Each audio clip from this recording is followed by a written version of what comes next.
All right, welcome to the Truth to Podcast. Episode 30. We're going to go to the shooting death of Sonya Massey, a 36-year-old woman from Springfield, Illinois, that was shot July 6th on a call to the police office that led to her death. There's a picture of her right here, guys. This lady was shot in the face by this man right here. Let me make sure I get his names right. Sean Grayson, Sheriff Deputy Sean Grayson.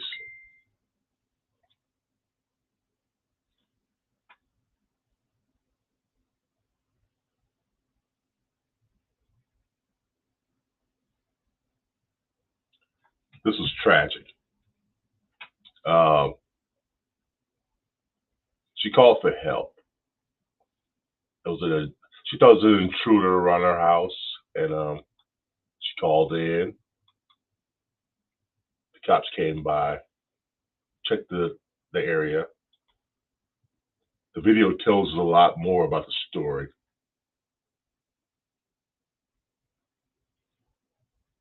Here's some scenes inside of her house as the cops are going through.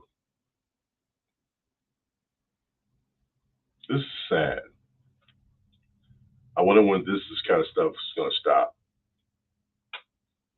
Now, I mean, there's cops out there that will shoot on sight, but there are also good cops out there. I'm not sure how much of a threat she was. But needless to say, she didn't have anything that would cause them bottle. Well, hot water could, but she had no weapons.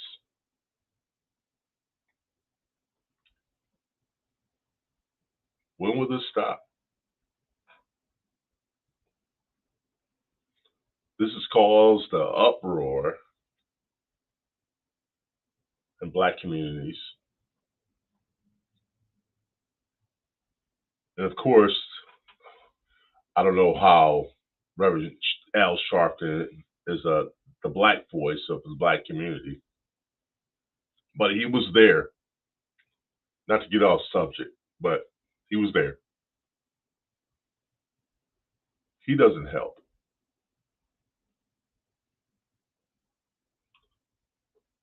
Like I said, when will this stop? Will this ever stop?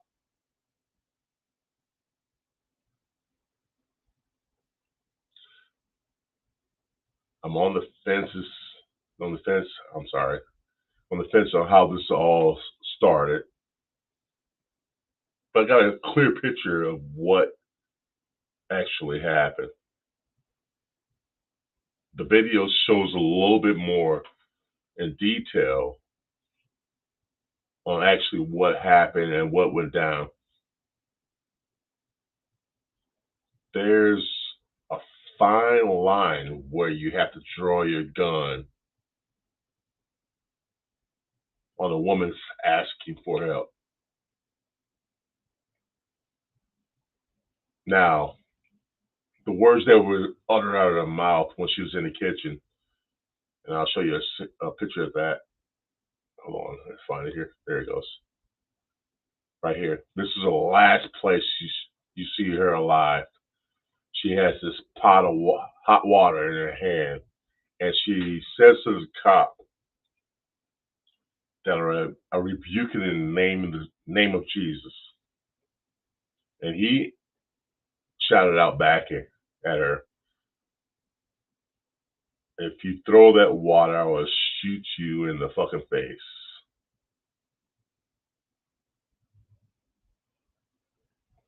Now look how far this is. This is the body cam on the cop, one of the cops, not the cop that actually shot her, which he didn't have his camera on at all. This is how far she was from them.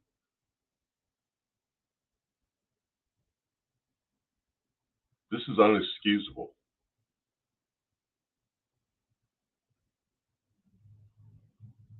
They told her to take the pot of water off the stove. They gave her the permission to do that. She did just that. Now she said, "I rebuke you in the name of Jesus." They got triggered.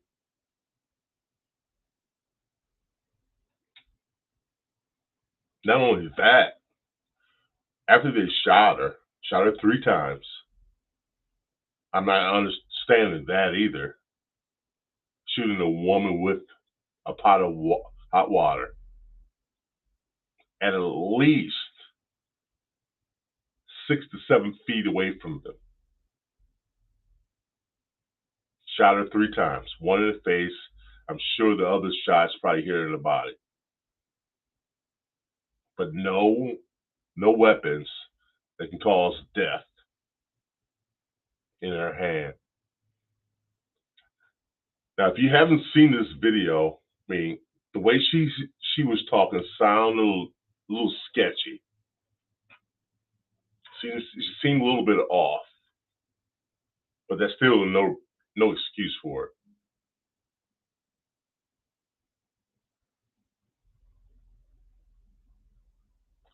The more and more I look at this video and listen to it, I mean, I try not to look through videos like this because I don't want to get desensitized to the actual thought of death.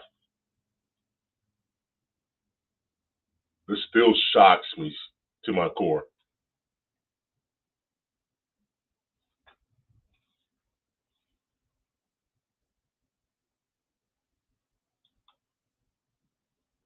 Should this man go to prison?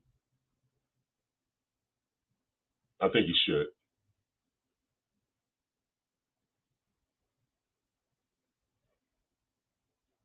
Will there be an uproar about this too? Will there be street violence and looting in their own neighborhoods? Who knows? There's got to be a better way to do this.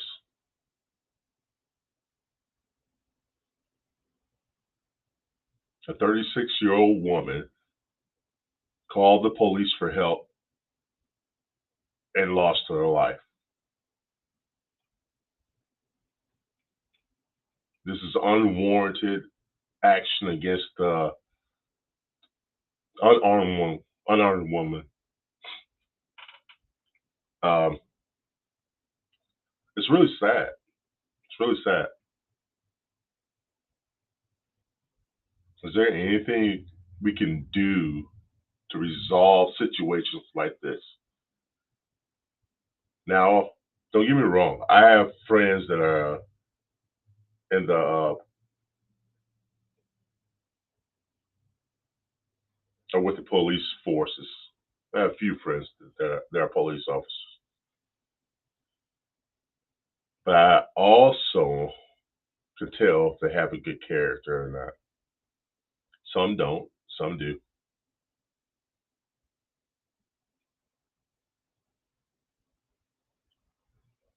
But I think when you're in that situation where you put yourself in that situation where it's your life or theirs, I'm sure they will pick their life first. Nine, I mean, actually, I take that back. 10 times out of 10.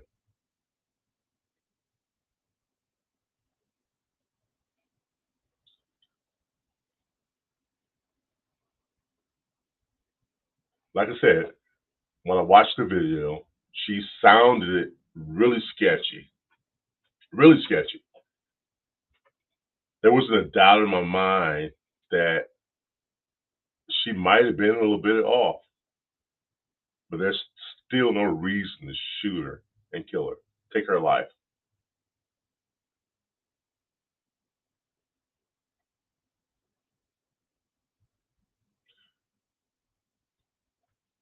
On another note, Officer Sean, what's his name again? Crap.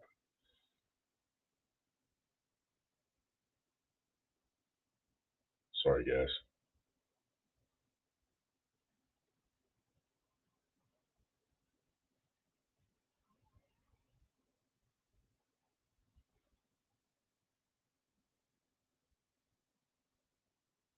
Yeah, Sean Grayson.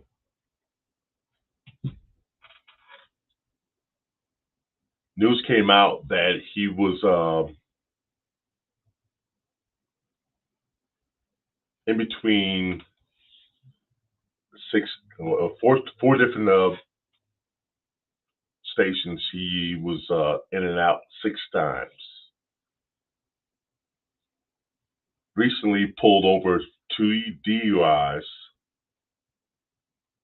and these guys still hired this guy. Still hired this guy. Now they're going after the chief's off the job. They want him to step down and resign, which is fitting, I think, because you put this guy on the streets, knowing his record, his past, and this is what happens. A bad apple in the bunch, or the bad apple in the barrel.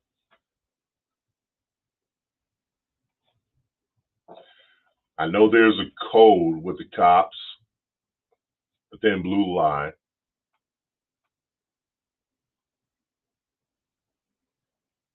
but you have to step up. When stuff like this goes on, you have to have some kind of morals, a line to be drawn in the sand. There has to be a line drawn in the sand. No other way.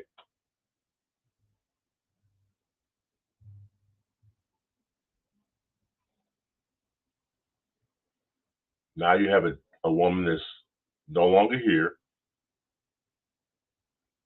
Her children, they don't have a mother. You can't bring her back. There's no reversing death.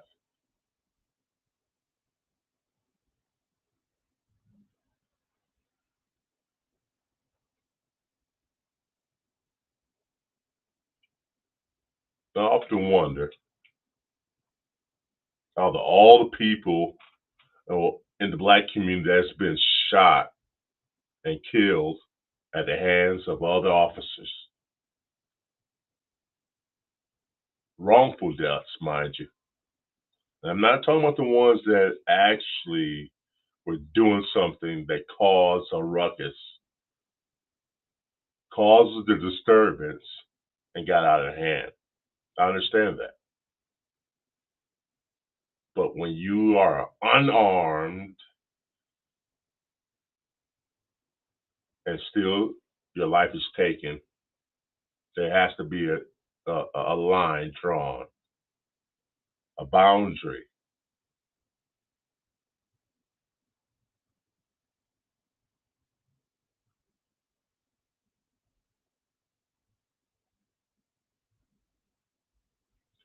There's no words to be said that can change this or bring any of those people that perished, bring them back. I know their families would love to have them back. There's been old men, young men, women, children, grandmothers that have been shot and killed. The list is long.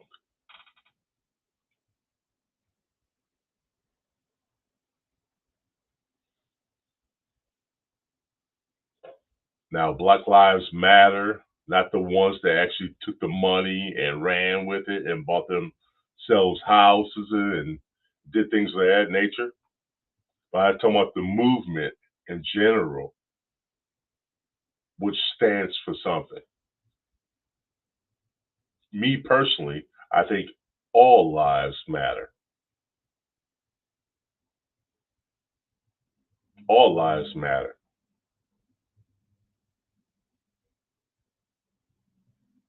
There's a percentage of people that are getting taken out and off this planet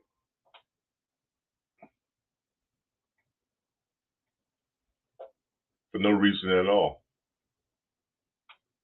A simple traffic stop, mistaken identity,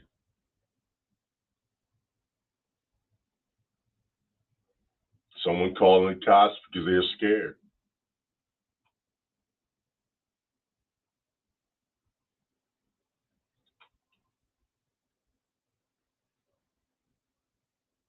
I hope I don't have to see that ever in my life. I don't think I'll put myself in that position. But at the same time, you never know. You never know where you're thrown in that position when you have to think logically and be calm and not present yourself as a threat.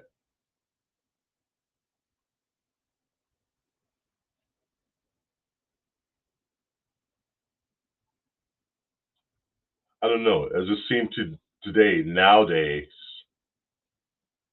the youth are so gun ho that they talk back, get aggressive, show no respect for people that serve and protect. It's kind of hard. It's a double edged sword. But at the same time, these police departments will hire people out of military background, and some of these people have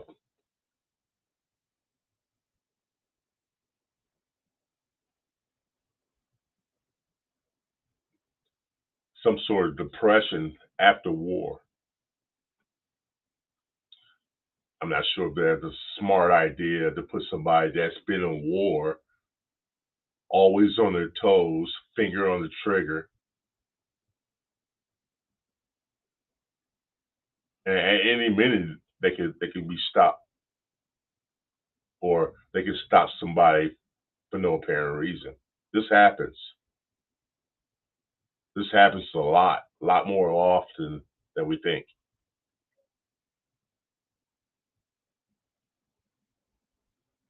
Like I said, not all cops are bad. There's a lot of bad judgment, yes,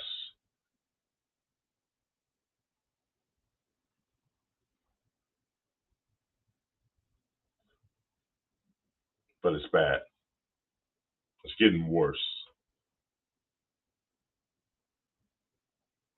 I don't think I ever want to see the tilting point or the tipping point to the point where we fight against each other because of things like this. But we're really close to this point of Armageddon, civil war like tactics that can go on in this country. It almost feels like it's planned to keep people butting heads at all times. Just look at the political party, look at religion. You're not supposed to talk about that in public settings because people get out of shape, bent out of shape, take things the wrong way, misunderstand words that are spoken, and it cause conflict. And with conflict, anything can happen. We got to be more mindful of our thoughts, our words,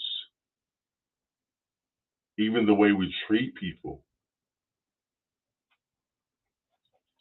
I think a lot of times when cops go to these neighborhoods, they're very alert and very, I don't know, eager or twitchy, so to speak.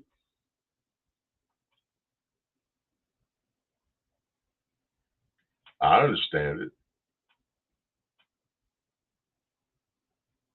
You want to go home. You don't want to be another casualty. I get it.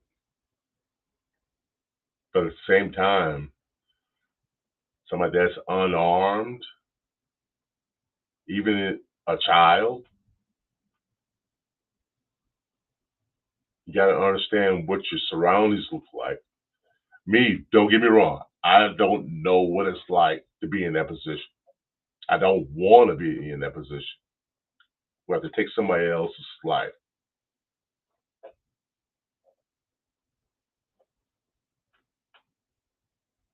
It's a crazy world we live in. It's almost like the Wild Wild West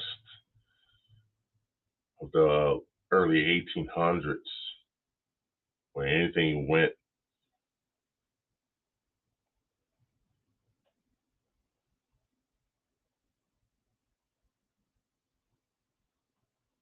Huh. It's a lot to take in.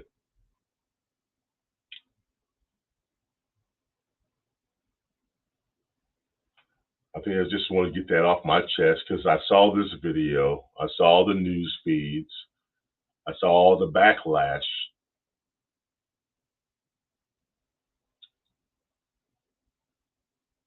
This has been something interesting to talk about.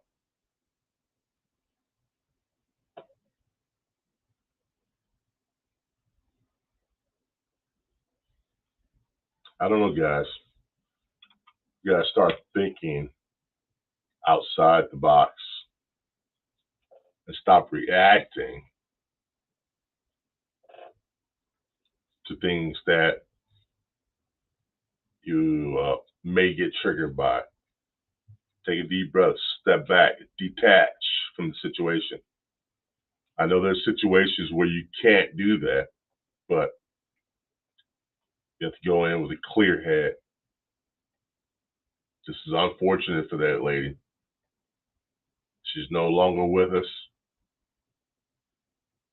She can't say I love you to her kids. There's a lot of people hurting in this.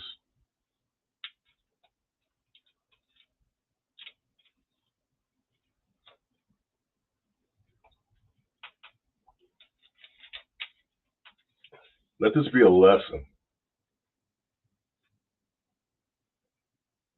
Any given point in time, we could be taken from this earth.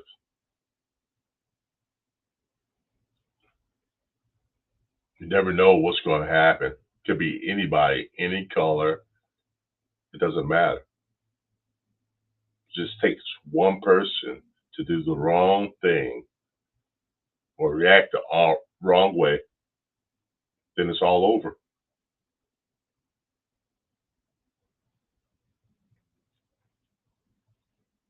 Shit, I can go home tonight and on the way home get pulled over and same shit can happen to me.